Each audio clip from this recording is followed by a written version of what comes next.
ભાવનગર જિલ્લાના પાલીતાણામાં શંકાસ્પદ હાલતમાં એક યુવકની લાશ મળી આવી।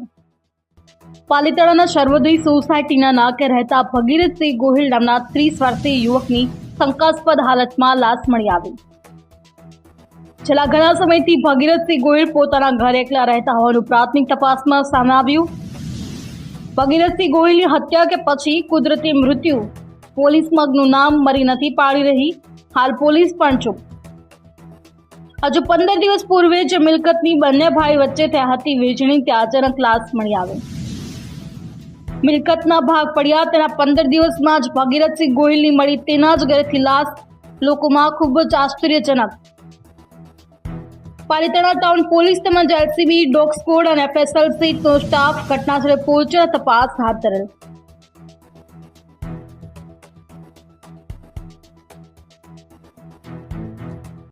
પાલીતાણા ટાઉન વિસ્તારમાં એક ભગીરથસિંહ બટુકસિંહ ગોહિલ જેની શંકાસ્પદ હાલતમાં મૃત્યુ થયું હોય એવી ડેડ બોડી મળેલ છે। બપોરના આશરે 2 વાગ્યાની આજુબાજુ પોલીસને જાણ થતાં તાત્કાલિક સ્થળ ઉપર જઈ પાલીતાણા ટાઉન ગ્રામ્યના અધિકારી તથા મહુવા એએસપી શ્રીએ વિઝિટ કરેલ।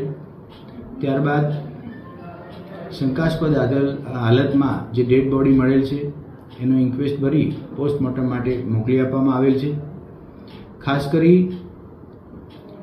આ મૃત્યુ કેવી રીતે નિપજ્યું છે એ બાબતે વિસ્તારમાં આવતા તમામ સીસીટીવી કેમેરા, મૃતકના ફોનના લોકેશન અને અન્ય હ્યુમન રિસોર્સિસ દ્વારા આનો ભેદ શોધી કાઢવા માટેની કામગીરી હાલ પાલીતાણા ટાઉન પોલીસ કરી રહી છે।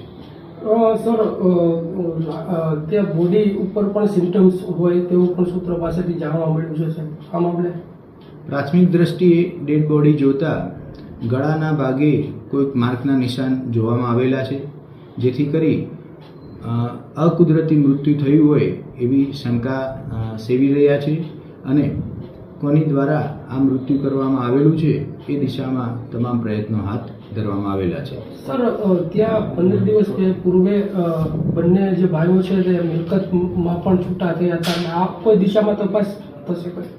એ વાત પણ પોલીસના ધ્યાન ઉપર આવેલી છે કે મૃતકના ભાઈ પહેલાં અહીંયા રહેતા અને થોડાક મહિનાઓ પહેલાં બંને ભાઈઓ અલગ જગ્યાએ રહેવા ગયેલા હતા।